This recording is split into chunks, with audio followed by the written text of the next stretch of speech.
Pessoal, bom dia. A gente vai estar falando hoje sobre, para continuar o assunto da aula anterior, que era o que reconhecer e aplicar conceito de crescimento vegetativo, que é o crescimento populacional relacionado ao número de pessoas que nascem, ao número de pessoas que morrem, e analisar a situação das famílias brasileiras em relação à distribuição à renda. A gente vai analisar o mercado de trabalho. Então, na aula passada nós estudamos esses dois gráficos aqui, o gráfico que mostra a taxa bruta de mortalidade, então ela está mais ou menos equilibrada. Nós falamos os motivos aqui na aula anterior, e a gente estudou a taxa bruta de natalidade, ou seja, que é o número de nascimentos no Brasil, que vem declinando aí ao longo dos anos. A gente pode ver isso aqui. Então vocês responderam as perguntas.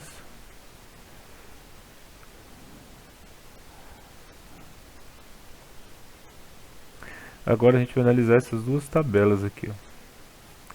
População brasileira de 1890 a 2010 e projeção da população residente para esse ano aqui. Então você tem lá 1890, a população brasileira era de pouco mais de 14 milhões de habitantes. Hoje o número atual já passa de 211 milhões de habitantes. Pode ver aqui. Em alguns momentos da nossa história, o crescimento populacional teve alguns picos assim. Um dos principais aqui, 1950, 1970, está muito relacionado a esse período aqui, que teve um crescimento muito grande, a redução do número de mortes e a taxa de natalidade ela continuava muito alta. Por que redução do número de mortes? É porque é quando as pessoas começam a viver um pouco melhor, onde as pessoas começam a ter acesso a vacinas, a medicamentos, então a expectativa de vida ela começa a subir no Brasil, enquanto a taxa de natalidade ela continua alta. Depois a gente tem uma continuidade aí da redução do número de mortes, mas a taxa de natalidade ela começa a cair também, então as pessoas começam a ter menos filhos. Aí o crescimento começa a desacelerar, a gente fica num crescimento populacional um pouco mais lento. Depois eu tenho aqui a taxa de fecundidade no Brasil dos últimos, no período aí de 15 anos, né, de 2000 a 2015. Taxa de fecundidade é a quantidade de filhos, em média, que cada mulher vai ter. Então, o que está acontecendo se a gente olhar de 2000 até 2015, aqui pulando de um ano para o outro muito rapidamente, a gente tem uma redução muito grande da média de filhos por mulher. E isso acaba afetando a estrutura etária do Brasil. O que é a estrutura etária? O Brasil, até os anos 80, anos 90, era um país de jovens.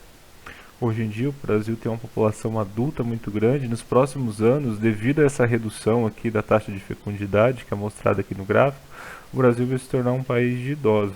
Ou seja, a maior parte da população do país vai ser composta por pessoas mais velhas. Agora vamos à pergunta. Descreva como essa taxa é calculada. Aí vocês vão analisar a tabela. Deixa só eu mudar aqui, porque do jeito que está vocês acho que não conseguem ver. E trazer aqui.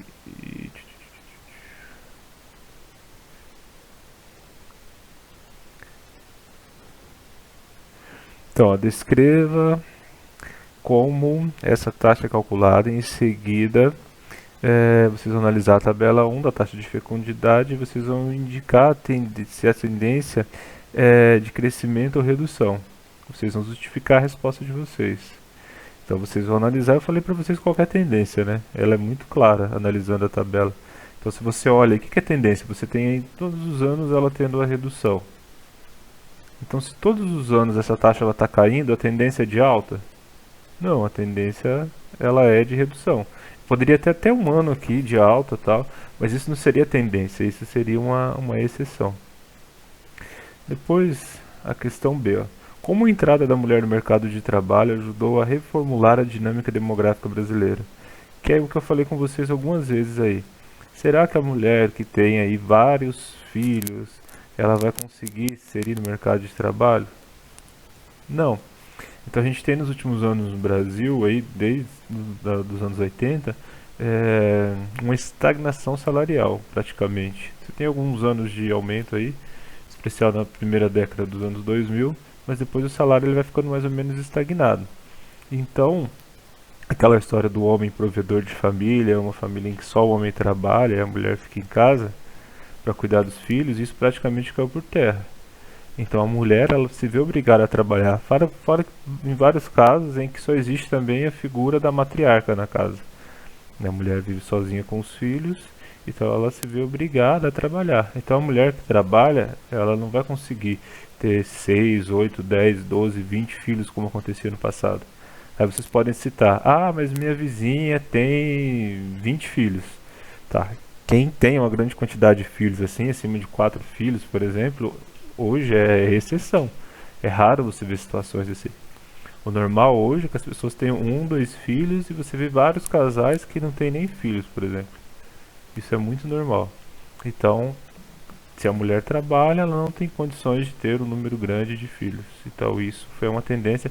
E o que ajudou a mulher a se inserir no mercado de trabalho também, eu já até falei com vocês algumas vezes, é o crescimento do terceiro setor. Qual que é o terceiro setor?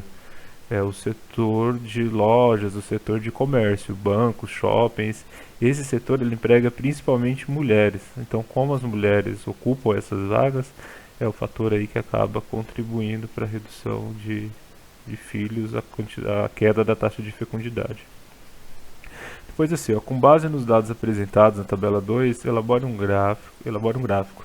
Seu gráfico deverá ter 16 colunas representando os anos.